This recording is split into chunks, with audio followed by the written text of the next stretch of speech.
오늘 우리에게 주시는 하나님의 말씀은 창세기 12장 1절부터 9절까지입니다.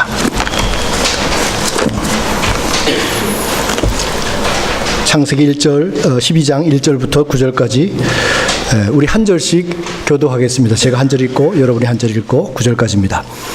여호와께서 아브라함에게 이르시되 너는 너의 고향과 친척과 아버지 집을 떠나 내가 네게 보여줄 땅으로 가라.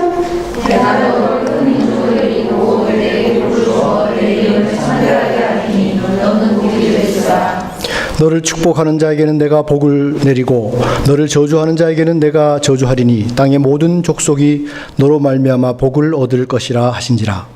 이에 아브라함이 여호와의 말씀을 따라가고 롯도 그와 함께 갔으며 아브라함이 하란을 떠날 때에 75세였더라. 아브라함이 그의 아내 사레와 조카 롯과 하란에서 모은 모든 소유와 얻은 사람들을 이끌고 가나안 땅으로 가려고 떠나서 마침내 가나안 땅에 들어갔더라. 아브라함이 그 땅을 지나 세겜 땅 모래 상수리나무에 이르니 그들의 가나안 사람이 그 땅에 거주하였더라. 여호와께서 아브라함에게 나타나 이르시되 내가 이 땅을 네 자손에게 주리라 하신지라. 자기에게 나타나신 여호와께 그가 그곳에서 제단을 쌓고 거기에 그들의 조상으로 공여 장막지니 서조는 그들이요 동조는 아이라. 그가 그곳에서 여호와께 제단을 쌓고 여호와의 이름을 부르더니. 같이 읽겠습니다. 점점 남방으로 옮겨갔더라. 아멘. 하나님 아버지, 이 시간 하나님의 말씀 앞에 섰습니다. 우리의 마음을 열고 주의 성령께서 주시는 음성에 귀를 기울일 수 있도록 축복해 주옵소서. 예수 그리스도 이름으로 간절히 기도합니다. 아멘.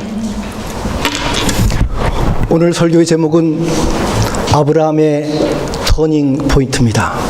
사실 많은 주석가들은 아브라함의 부르심 이렇게 제목을 잡았지만 제가 일주일 동안 고민하면서 이 아브라함의 부르심을 가장 잘 표현할 수 있는 말이 무엇일까 하다가 이 말씀을 찾았습니다. 아브라함의 터닝 포인트. 지난 25일 목요일 오전에 북한의 김정은 국무위원장과 러시아의 푸틴 대통령의 북러 정상회담이 블라디보스톡 극동연방대학에서 이루어졌습니다. 하노이 북미 정상회담의 불씨를 살리기 위한 중요한 만남이었고 한반도의 운명이 결정되는 지난 1년 동안 이루어진 회의들의 연장선상에 이 만남이 있었습니다. 사실 지난 평창 동계올림픽 이후 1년여의 시간은 한반도의 운명이 바뀌는 극적인 사건들의 연속이었습니다. 남북의 정상이 3번을 만나고 북미 간 정상이 2번을, 그리고 북중 북러 회담이 숨가쁘게 이어져 왔습니다. 이는 한반도와 그 속에 살고 있는 우리 민족에게 운명의 시간이 다가왔으며 이제 새로운 결단을 촉구하는 역사적 터닝 포인트의 순간이 지나가고 있다는 것을 의미하는 것입니다. 하나님은 우리 시대가 한반도의 미래를 위한 새로운 결단과 출발을 할 수 있는 기회를 주셨습니다. 하나님은 우리 생애의 중요한 순간마다 새로운 결단을 요구하십니다. 중요한 순간들, 즉 인생의 변곡점은 영어로 터닝 포인트로 표현할 수 있습니다. 우리의 삶은 시간 속으로 들어와 시간과 함께 살다가 시간과 함께 종말을 맞이합니다. 그리고 그 시간 속에 태어남과 죽음, 그 사이에 수많은 사건들로 채워집니다. 그 수많은 인생의 사건들은 중요한 순간들의 결단으로 이루어지고 그것이 인생을 빚어가는 터닝 포인트들이 되는 것입니다. 터닝 포인트는 어떤 결정적인 변화가 일어나는 특정한 시점을 이야기합니다. 또한 터닝 포인트는 어떤 결정적인 방향의 전환을 수반하는 특정한 시점을 말해줍니다. 그러므로 터닝 포인트는 삶의 방향 전환을 수반하는 가장 중요한 시점이 되는 것입니다. 오늘 우리는 아브라함 생애 가운데 일어난 가장 극적인 터닝 포인트를 함께 보고 있습니다. 이 터닝 포인트는 그가 75세에 결단한 인생의 결단이며 이후 그가 175세로 생애를 마칠 때까지 이루어지는 100년의 삶의 새로운 출발점이 되었습니다. 오늘 본문은 우리의 개인적인 삶과 우리가 속한 공동체의 운명을 결정하는 터닝 포인트에 대해 어떻게 말씀하고 있는가요? 첫 번째, 소명의 터닝 포인트. 새로운 땅으로 가라. 아브라함의 터닝 포인트는 개인에게도 이것은 아주 역사적인 걸음이었지만 창세기는 그의 소명을 인류를 향한 위대한 도약으로 보고 있습니다. 그런데 창세기 12장 이전 갈대아 우르에 살 때 아브라함이 어떻게 하나님을 알게 되었는지에 대한 자세한 설명은 성경에 기록되어 있지 않습니다. 다만 요세푸스의 책 유대 고대사에 보면 다음과 같이 그를 묘사하고 있습니다. 그는 지혜 있는 사람으로서 사물을 이해하는 능력에 있어서나 설득하는 능력에 있어서 남보다 뛰어난 사람이었으며 남보다 판단이 한 걸음 뛰어난 인물이었다. 따라서 그는 다른 사람들보다 더 고귀한 덕의 개념을 품을 수 있었고 모든 사람들이 당시에 하나님에 대해 가지고 있던 인식을 개선하고 바꾸어 보고자 애를 썼다. 아브라함은 세상에는 오직 한 분이신 창조주 하나님이 존재하며 다른 신들이 인간의 행복에 기여하는 것이 있다면 그들이 무슨 능력이 있어서가 아니라 단지 하나님이 그렇게 정하셨기 때문이라는 관념을 나타내려고 시도한 첫 인물이었다. 이런 그의 관념은 해와 달, 천체뿐만 아니라 육지와 바다에서 볼 수 있는 불규칙한 현상들을 보고 얻은 것이었다. 이상의 글을 살펴보면 아브라함은 고향 갈대아 우르에서 자연 만물을 통해 하나님의 계시를 발견하게 되었다는 것을 알 수 있습니다. 로마서에서 바울은 바로 이러한 하나님의 일반 은총에 대해 말하고 있습니다. 로마서 1장 20절에 창세로부터 그의 보이지 아니하는 것들 곧 그의 영원하신 능력과 신성이 그가 만드신 만물에 분명히 보여 알려졌나니. 저도 위대한 자연 앞에서 가슴이 먹먹한 적이 있습니다.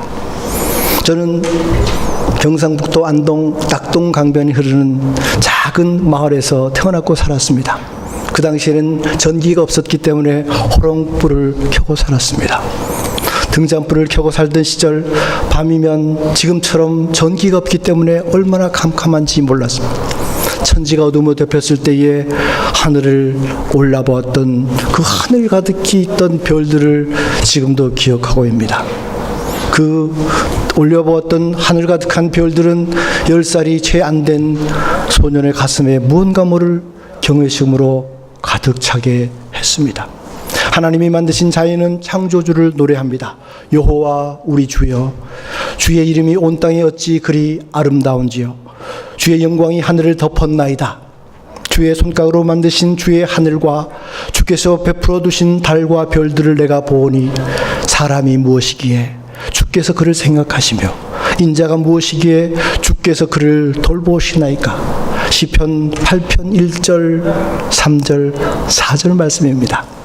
그때 그 하늘을 보았던 그 소년의 가슴을 표현할 수 있는 최고의 시적 표현, 이것만큼 그것을 표현한 것이 있을까요? 갈대아 우르는 바벨로니아 남부지방이며 갈대아 사람의 땅이라고 일컫는 이곳은 페르시아만 근처에 있는 유프라테스 강과 티그리스 강 사이에 위치합니다. 우르는 아브라함 때에는 번창한 상업도시로 아주 높은 문화적 수준을 가졌습니다. 그리고 천문학과 점성술에 관한 바빌로니아 사람들의 전문 지식은 아주 유명해서 헬레니즘 시대에 바빌로니아 출신의 순회 마술사나 점성술사들이 애굽이나 그리스 로마를 포함한 지중해 전역에 걸쳐 활동하였을 때 갈대아 사람 이라는 말은 종족적인 갈대아 사람 이런 의미보다는 이런 일, 마술사와 점성술사의 일에 종사하는 자들을 지칭하는 전문 용어로 사용되었습니다. 바벨론에 포로로 잡혀있던 다니엘의 세 친구는 바로 이러한 갈대아 언어와 학문을 전문적으로 배웠습니다. 다니엘서 1장 4절에 보면 곧 흠이 없고 용모가 아름다우며 모든 지혜를 통찰하며 지식에 통달하며 학문에 익숙하여 왕궁에 설 만한 소년을 데려오게 하였고 그들에게 갈대아 사람의 학문과 언어를 가르치게 하였고, 여기에서 말하고 있는 그 갈대아가 바로 아브라함의 고향입니다. 고향을 떠난 뒤 처음 도착한 곳은 하란이었습니다. 갈대 우르로부터 약 880km 북쪽에 위치한 하란은 니느웨와 수리아를 연결하며 애굽과 소아시를 이어주는 중요한 대상무역로에 위치하며 다양한 인종으로 구성된 당시의 국제 도시였습니다. 제가 지도를 보니까 여기서 출발해서 핀란드 국경까지가 약 880km가 됩니다. 지금의 터키 남부 시리아 국경에 위치한 곳입니다. 또한 하란은 바벨론의 달신을 숭배하는 중심지였습니다. 이곳에서 아버지 데라를 장사 지내고 아브라함은 새로운 길을 향해 드디어 길을 떠나게 됩니다. 그러나 아브라함의 소명은 하나님의 주권적인 은혜의 결과라고 스폴처는 말하고 있습니다. 아브라함은 자기 자신의 지성이 동기가 되어 자발적으로 갈대아 우르를 떠나오지 않았습니다. 스데반의 설교는 이에 대해 다음과 같이 말합니다. 우리 조상 아브라함이 하란에 있기 전 메소포타미아에 있을 때에 영광의 하나님이 그에게 보였다. 아브라함의 마음엔 유일하신 참된 하나님의 실제와 인격에 관한 특별한 계시가 이루어졌던 것입니다. 이러한 하나님의 내면적 비침을 받아 그의 깊은 영혼 속에서 하나님의 영광과 실제를 알게 되었습니다. 그때에 그 메시지가 왔습니다. 그 메시지는 귀에 들리는 소리로 왔든지 아니면 마음에 강력한 인상으로 왔을 것입니다. 내 고향과 친척을 떠나 내가 내게 보일 땅으로 가라. 터닝포인트는 새로운 땅은 방향의 문제입니다. 하나님은 자신의 인생을 맡긴 채 오직 하나님의 인도하심을 쫓아 한 발짝 발걸음을 옮겨나가는 순종의 사람들을 통해 새 역사를 창조하셨고 또 믿음의 가계를 형성해 가셨습니다. 이제 여기 하란에서 새로운 땅을 향한 아브라함에 대한 직접적이고 개인적인 부르심의 삶이 이루어지고 있습니다. 여기에서 우리는 창세기 12장에서 시작하여 마지막 창세기 50장까지 이어지는 하나님의 택하심을 받은 사람들에 대한 두 가지 중요한 질서와 규칙을 찾아볼 수 있습니다. 그것은 즉 하나님의 직접적인 교통하심 그리고 직접적인 하나님의 주도권입니다. 이 여정 하나님의 지시하시는 방향은 가나안 땅입니다. 아브라함과 그 일행은 가나안을 향해 떠났습니다. 하나님의 지시하시는 방향과 목표가 분명합니다. 그리고 기어이 그 방향을 향하여 떠납니다. 그곳은 하나님께서 명령하신 땅입니다. 마치 애굽에서 출발하여 광야길을 지나 가나안 땅에 도착한 이스라엘 백성의 여정을 아브라함은 미리 보여주고 연습하는 듯합니다. 광야의 고통 속에서도 구름과 불기둥으로 인도하시는 하나님의 섭리를 쫓아가며 40년의 긴 세월을 지나 기어이 약속의 땅 가나안에 입성한 것처럼 이제 아브라함과 그 일행들은 하나님의 말씀의 인도를 따라 갈대아 우르와 하란을 거쳐 새로운 땅 가나안으로 향하고 있습니다. 우리 모두도 마치 아브라함처럼 개인적인 소명을 받고 먼 길을 떠나 하나님이 우리 각자에게 주신 소명의 완성을 향해 나아가고 있습니다. 여러분, 우리 인생 가운데 하나님께서 주신 삶의 방향은 무엇일까요? 우리는 하나님의 인도를 어떻게 받고 있습니까? 새 역사를 향한 첫 발걸음이 한반도에서 태동되고 있습니다. 남북한이 평화공존에 대한 실제적인 대화를 시작했습니다. 북미 회담이 한반도 전쟁 상황을 종식하고 한반도 비핵화의 길을 모색하고 있습니다. 한국의 북방정책과 러시아의 동방정책, 중국의 1대1로 정책이 동아시아의 새로운 경제적 활로와 평화로운 미래를 향한 기대를 품게 만듭니다. 새로운 시대가 다가오고 있습니다. 이러한 시대에 우리 민족에게 주신 바른 방향은 무엇일까요? 개인적인 삶의 방향도 우리가 속한 역사와 시대의 방향도 깊이 생각해야 할 때가 되었습니다. 새로운 땅은 또한 새로운 삶의 현장입니다. 아브라함은 이제 하나님이 약속하신 땅을 향한 순례자의 길을 떠납니다. 우르와 하란의 시대를 마치고 세겜과 베델 그리고 남방 네게부 사막에서의 삶의 현장으로 들어갑니다. 그리고 그곳에서 흉년을 만나 애굽으로 피신을 하기도 하고 조카와의 갈등으로 서로 갈라서기도 하며 친자녀가 없는 핸디캡으로 고민하다가 하갈과 이스마엘이라는 가정 불화를 경험합니다. 전쟁에 참여하기도 하고 재난을 당하는 소돔을 위해 긴 기도도 합니다. 아비멜렉과 정치적인 갈등을 경험하기도 하고 하나뿐인 이삭을 제물로 바쳐야 하는 믿음 생활의 벼랑 끝에 서기도 합니다. 여러분 보세요. 여기서 말하고 있는 단어 흉년, 갈등, 핸디캡, 불화, 전쟁, 재난, 정치, 믿음 생활의 벼랑 끝. 우리의 삶의 현장에서 우리가 맛볼 수 있는 공통적인 것이 아니겠습니까? 자녀의 배우자를 위해 최선의 선택을 위해 먼 길을 마다하지 않았습니다. 그리고 드디어 막벨라 굴을 사서 자신의 마지막을 준비합니다.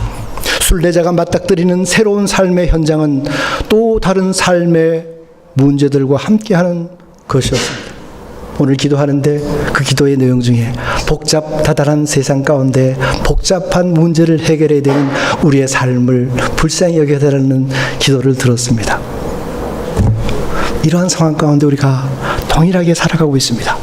여기에서 저는 아브라함이 경험했을 다른 문화와 언어에 대한 차이에서 오는 고난은 언급하지 않았습니다.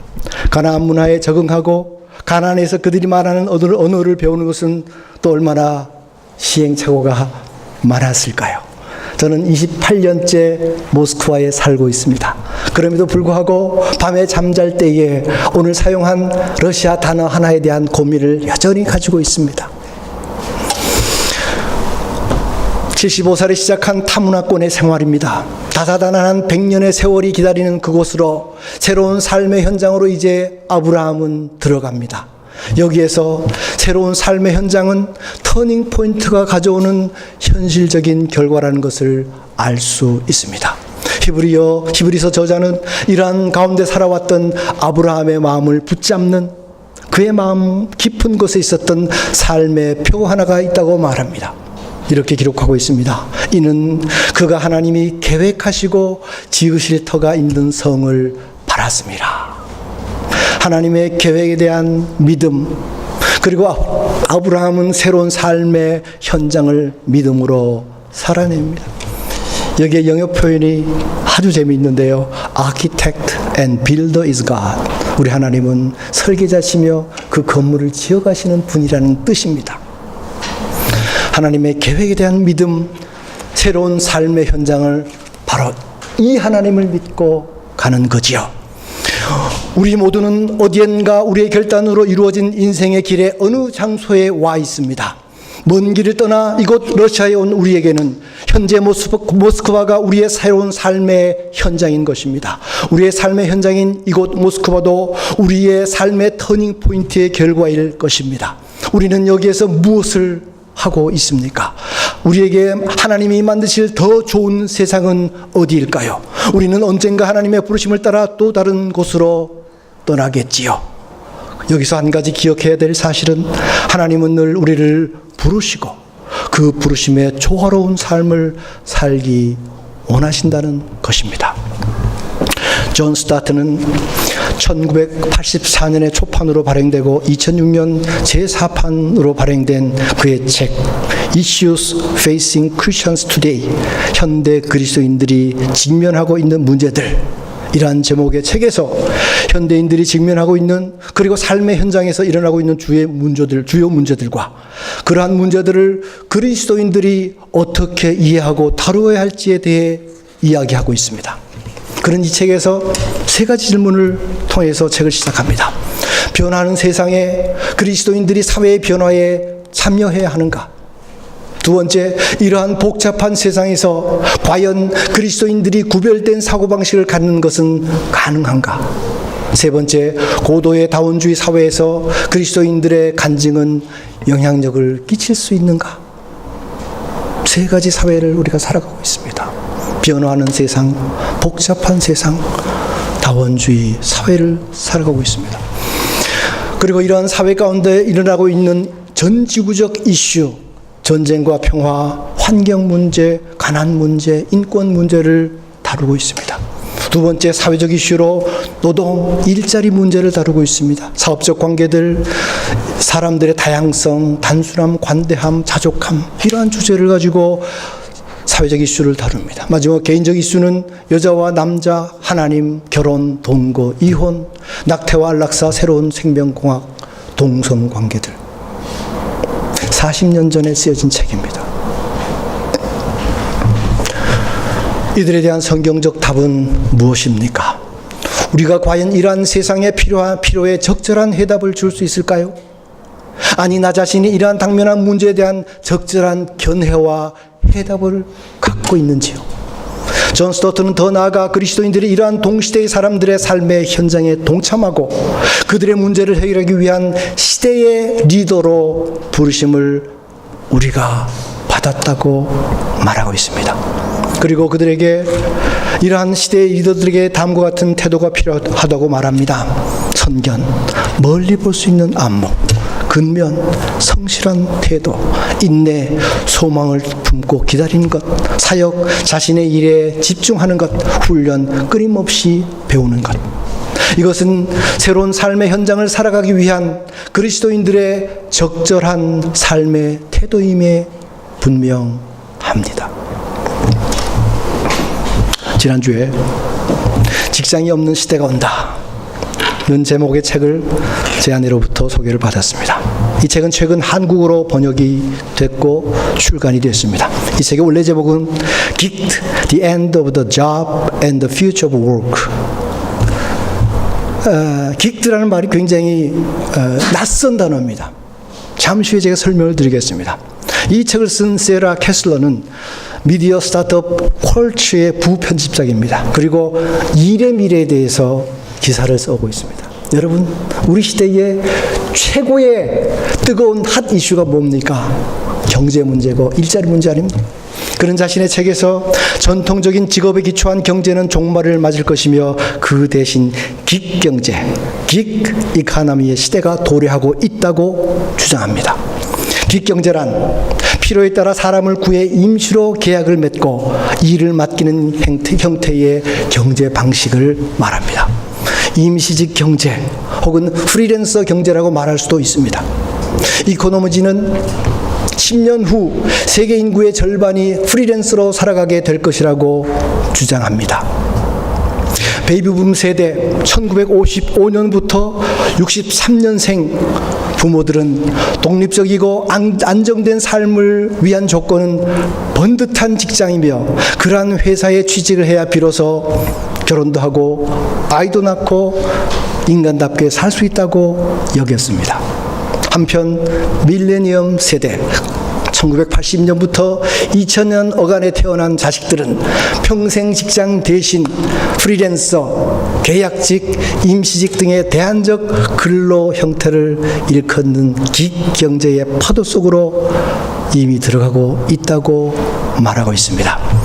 이러한 경제는 아주 오래된 직업에 대한 관념, 정해진 장소에 정해진 시간 동안 관료적 상하관계 가운데 그리고 정해진 틀에서 일하고 봉급을 받는 것, 이러한 직업에 대한 관념에서 독립성과 유연성 그리고 자유로움의 특징을 가진 새로운 노동의 미래가 찾아온다는 것입니다. 직업과 노동에 대한 인식의 변화와 제도의 전환이 급격하게 이루어질 것이라는 것이 그의 주장입니다.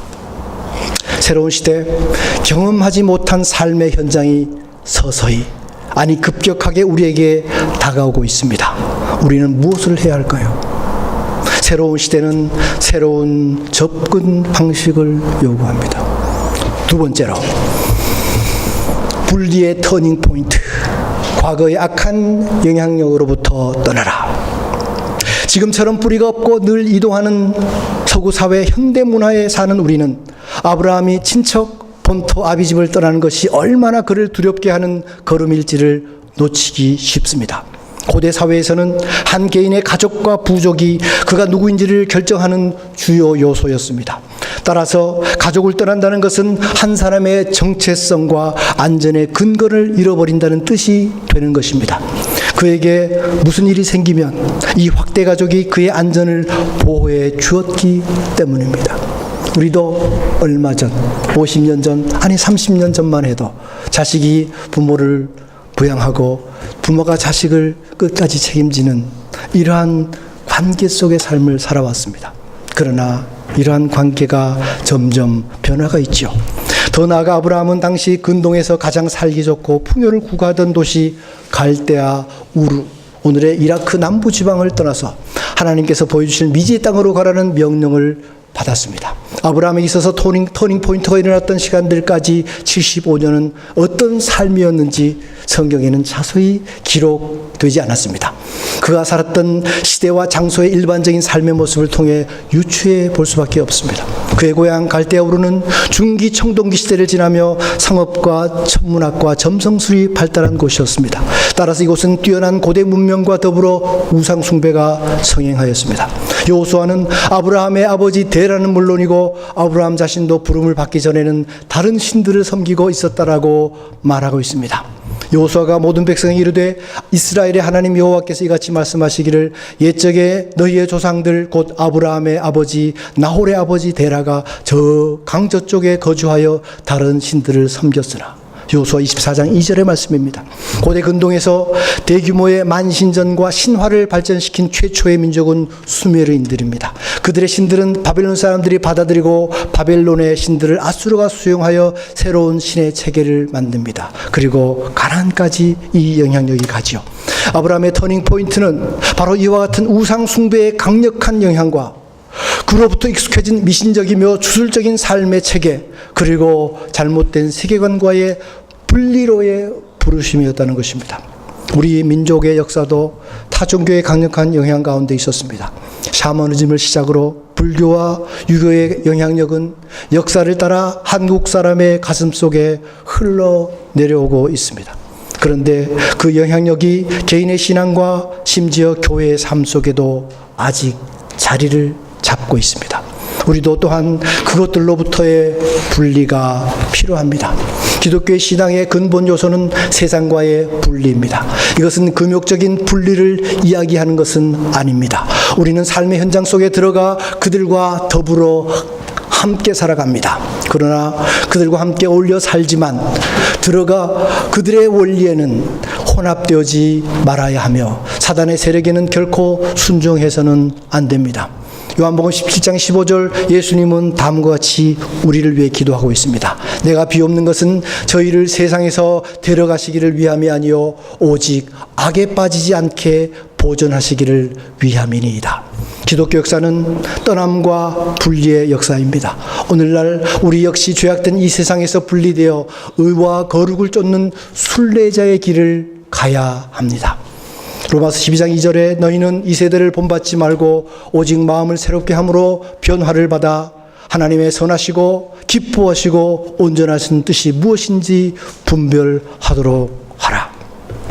세 번째, 마지막으로 순례자의 삶으로의 터닝 포인트는 캐논, 원칙, 성경과 함께 하라는 것입니다. 여호와의 말씀을 따라 우리는 터닝 포인트의 삶을 삽니다. 여호와께서 이르시되 와 요메르 여호와로 시작되는 서두는 아브라함이 이스라엘 민족의 조상으로 소명을 받고 역사 전면에 본격적으로 등장하는 장면을 보여줍니다. 이는 비록 역사의 전면에서 활동하는 사람은 인간 아브라함이지만 그 배후에는 여호와의 역사심이 있음을 보여주는 것입니다. 이는 강력한 변화를 수반하는 하나님의 역사가 하나님의 말씀을 통해 이루어짐을 보여줍니다. 여기에서 일반 사람들도 들을 수 있는 말씀으로 아브라함이 계시를 받았는지 아니면 하나님의 말씀이 아브라함의 심령 속에 내적으로 임했는지는 분명치 않습니다. 다만 이르시되에 해당하는 히브리어 아마르는 그 의미는 대개가 말한다 혹은 이야기한다는 점을 비추어 볼 때 들을 수 있는 음성으로 하나님의 계시가 전달된 가능성이 큽니다. 아브라함은 하나님의 명령을 행동의 근원적인 규칙으로 삼고 그 명령에 자신의 의지를 복종시켰습니다. 그의 이와 같은 결단 터닝 포인트는 75세에 이루어졌습니다. 아브라함의 생애는 175세에 마감이 됩니다. 제가 계산을 해봤습니다. 지금과 비교하면 몇 살쯤 될까? 지금과 비교해보면 저희가 85세를 산다고 가정하면 30대 중후반쯤 되는 나이가 됩니다. 따라서 현재 그의 나이는 생애 최절정기라고 볼 수 있습니다. 보통은 인간적인 모든 것, 시간이나 돈이나 건강을 갖게 되면 이 모든 것을 맥시멈으로 소유한 삶의 최절정기에는 얼마나 자신의 힘과 인간적인 욕망을 따라 살 수 있는 가능성이 큰지요. 그런데 그는 이러한 삶의 최고의 시간에 하나님의 말씀을 쫓아 사는 삶을 선택했습니다. 불확실한 현실과 미래를 건너 가나안 땅으로 묵묵히 걸어가는 그의 발걸음을 보면서 천성을 향해 오늘도 나그네 인생을 사는 우리는 순례자적 정신을 다시 한번 생각합니다. 하나님의 명령은 아브라함이 전에 알지 못했던 삶으로의 초대였습니다. 우리 시대의 삶을 과연 어떻게 꾸려나가야 할까요? 변화가 많은 시대에 어떻게 진정한 용기와 신앙의 결단력을 가지고 하나님의 말씀을 쫓아갈 수 있을까요? 순례자적 삶으로의 터닝 포인트는 하나님의 약속을 부여잡고 가는 삶입니다. 하나님의 약속은 이렇게 시작됩니다. 내가 너로 큰 민족을 이루고 내게 복을 주어 내 이름을 창대케 하리니 너는 복의 근원이 될지라. 여기에서 우리는 무엇보다도 복의 주체자 혹은 수여자가 하나님이심을 알 수 있습니다. 그리고 그 하나님이 아브라함을 통해 큰 민족, 히브리어는 까돌이라고 합니다. 영어로는 a great nation, 러시아어는 윌리키 나롯. 제가 이 단어에서 잠깐 멈췄습니다. 내가 내 민족을 위해서 기도할 때 하나님 바로 이 민족이 되게 해주옵소서. 내가 사역하고 있는 이 땅 러시아를 생각할 때 하나님 바로 이 땅 러시아가 그런 민족이 되게 해주옵소서. 즉 영적으로 위대한 민족, 탁월하고 존귀한 민족을 일으키시겠다는 약속입니다. 그런데 오늘 아침에 밥을 먹으면서 또 다른 단어 하나가 생각이 났어요.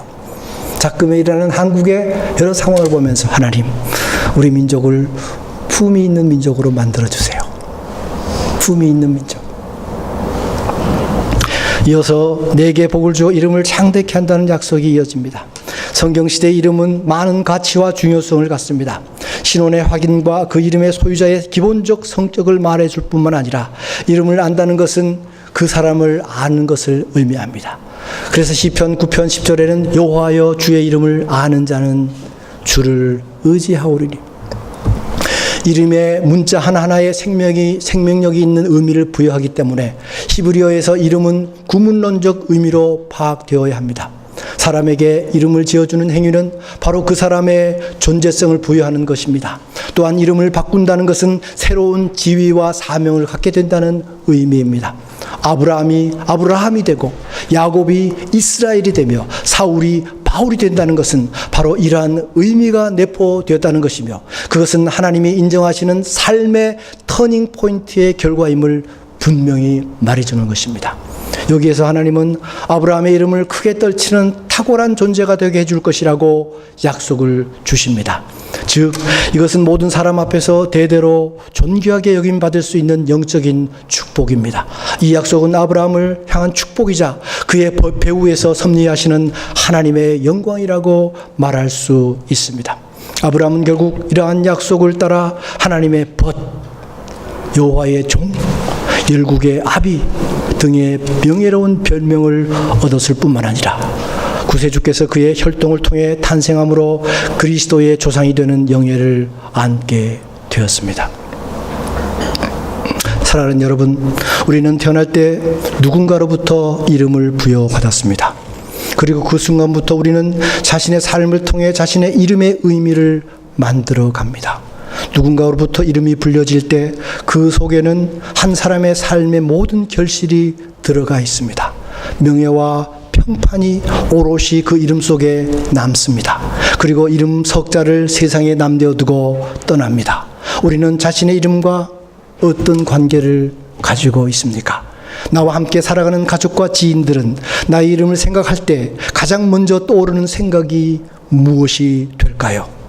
기쁨, 슬픔의 감정일 수도 있고 온화함 혹은 신경질적인 등으로 표현되는 태도일 수도 있습니다.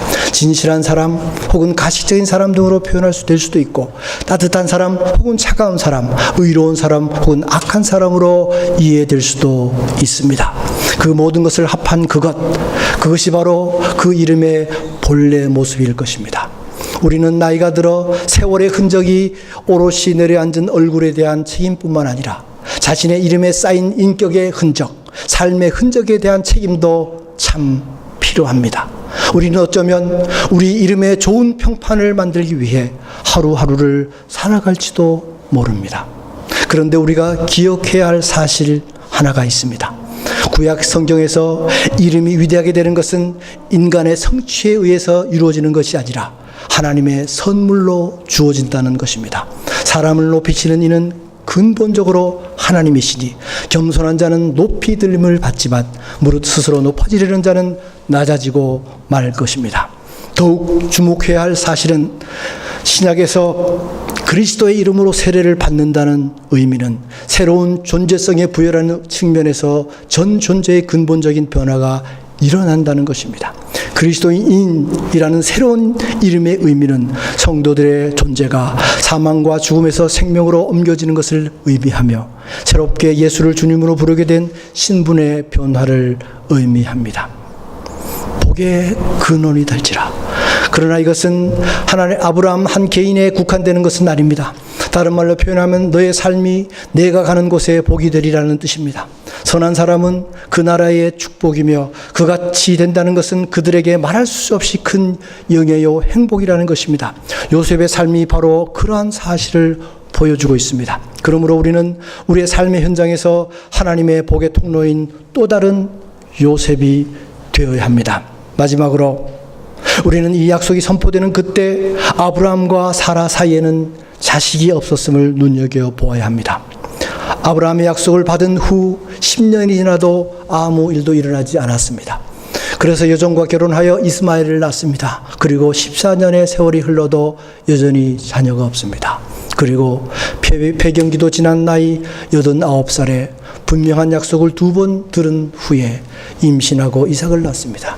여기에서 성경의 약속이 고통스럽게 그리고 천천히 성취되고 있음을 볼 수 있습니다. 그러나 그 위대한 성취의 현장을 창세기와 모세오경을 통해 볼 수 있습니다. 그러므로 하나님의 약속이 성취되는 그때, 하나님의 때, 하나님의 카이로스를 기다리는 믿음의 인내의 믿음이 무엇보다도 필요합니다. 결론입니다. 하나님의 약속은 대하와 같이 흘러가고 어느 날 그에게 주어진 복은 땅의 모든 족속으로 하여금 구원의 축복을 받게 될 것입니다. 이는 그의 후손으로 오실 메시아를 통해 이루어질 온 인류를 향한 우주적인 축복이며 영적인 축복인 것입니다. 이것은 약속하신 하나님 나라가 아브라함의 후손을 통해 이루어질 것이라는 것에 대한 선포입니다. 그리고 아브라함의 터닝 포인트가 우리의 터닝 포인트가 되고 여기서 시작된 구원의 역사가 예수 그리스도의 죽음과 부활 그리고 재림을 통해 우주적 터닝 포인트로 완성될 것을 우리 모두는 기대합니다. 기도하겠습니다. 하나님 아버지, 아브라함의 터닝 포인트를 통해 주신 귀한 교훈이 우리 삶에 적용되게 해주시고 우리의 삶의 터닝 포인트를 통하여 하나님의 영광을 드러내는 삶으로 우리를 세워 주옵소서. 예수 그리스도 이름으로 간절히 기도합니다. 아멘.